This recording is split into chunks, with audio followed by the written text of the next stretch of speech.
नमस्कार। Pension radio पर आप सभी का फिर एक बार बहुत बहुत स्वागत है। और दीपावली के बाद हम फिर एक बार आ गए हैं आपके लिए नए एपिसोड्स लेकर। और आपके जो सवाल हमारे पास आ रहे हैं, आपके जो क्वेरीज हमारे पास आ रहे हैं, जो कमेंट्स आ रहे हैं, thank you very very much. आपका सपोर्ट हमारे लिए बहुमूल्य है and we will try and resolve as many queries as possible. But अगर आपके पास कोई क्वेरीज या फिर कोई सवाल है या फिर कोई सोल्यूशंस भी है तो प्लीज़ डू सेंड अस अ। आपके स्क्रीन पर हमारा ये व्हाट्सएप नंबर है जहां पर आप मैसेज कर सकते हैं। और हमारे इन वीडियोस को लाइक करना ना भूलें, शेयर करें इन वीडियोस को सारे जो पेंशनर्स हैं उनके साथ, और चैनल को सब्सक्राइब करना भी ना भूलें। तो सबसे बड़ी खबर ये है कि 8th पे कमीशन को चेयरपर्सन मिल गया है।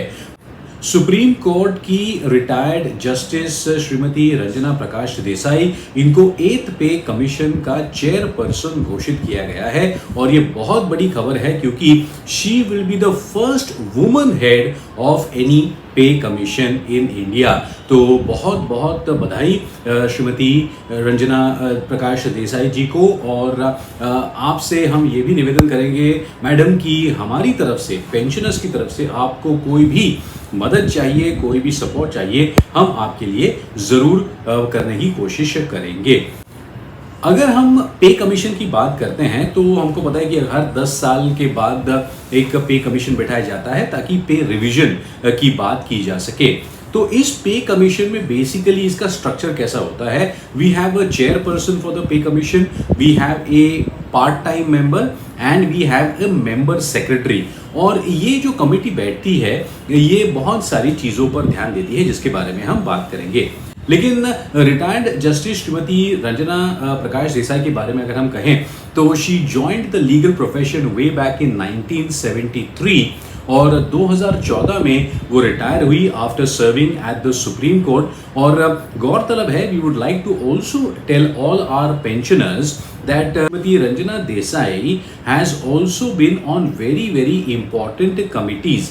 She was on the committees of the Uttarakhand and the Gujarat Uniform Civil Code Committee जो वहाँ पर लागू हुआ. So she has done a lot of work on that.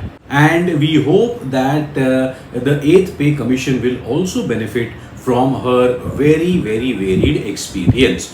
The 8th Pay Commission will be very beneficial to almost 50 lakh central government employees, and this includes the defense employees also.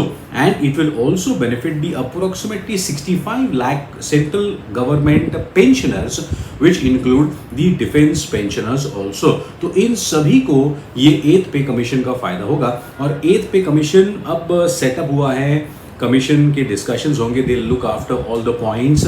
और इसका जब भी कोई निर्णय होगा, fitment जो उनका formula होता है, रिवीजन होता है, ये जब भी होगा 2027 तक होगा, 2028 तक होगा। एरियर्स जो है इसके ये कैलकुलेट होंगे 1 जनवरी 2026 से। तो चलिए आइए कुछ पॉइंट्स पर ध्यान देते हैं। Which are the points that this 8th Pay Commission is going to consider while reviewing and revising the pay structure of central government employees? सबसे पहले the commission will look into the economic condition of the country and the government finances. भाई fitment formula जो भी होगा, revision क्या है, it will all depend on the economic condition of the country and government के पास क्या क्या finances या फिर किस तरीके के रिसोर्सेज गवर्नमेंट के पास उपलब्ध हैं। क्योंकि डेवलपमेंट एक्सपेंडिचर और वेलफेयर के लिए लगने वाला जो भी पैसा है या फिर जो भी राशि है, ये गवर्नमेंट के पास बजटेड है या नहीं, कहाँ है क्या नहीं है, इस पर भी बहुत विचार होगा by the committee.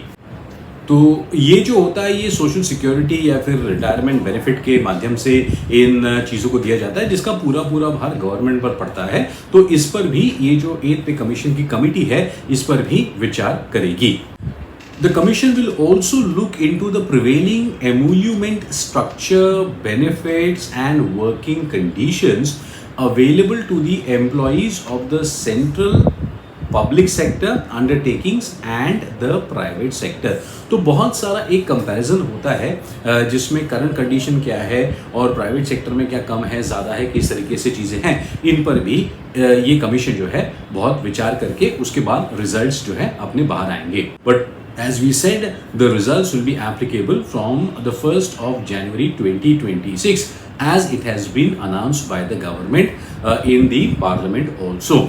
So we wish everyone all the very best। और जो 8 पे कमीशन के लिए टर्म्स ऑफ रेफरेंसेस है ये भी अप्रूव हो चुके हैं इन द पार्लियामेंट। सो अब जाकर यहाँ पर ये जो काम जो पिछले एक 10-12 महीनों से थोड़ा सा धीमा धीमा चल रहा था, we hope that the work of the 8 pay commission starts very very quickly and we get the results very soon. और पेंशन रेडियो पर इसके बारे में हम आपको डिटेल में जानकारी देते रहेंगे। We wish Srimati Ranjana Prakash Desai all the very best for her new role as the chairperson of the 8th Pay Commission। दोस्तों आपके पास भी अगर कोई क्वेरी है पेंशन रिलेटेड, कोई सवाल है या फिर कोई इनफैक्ट आपके पास नए रूल्स या फिर कोई एक्सप्लेनेशंस आपको मिली हैं तो प्लीज़ हमारे साथ साझा कीजिएगा।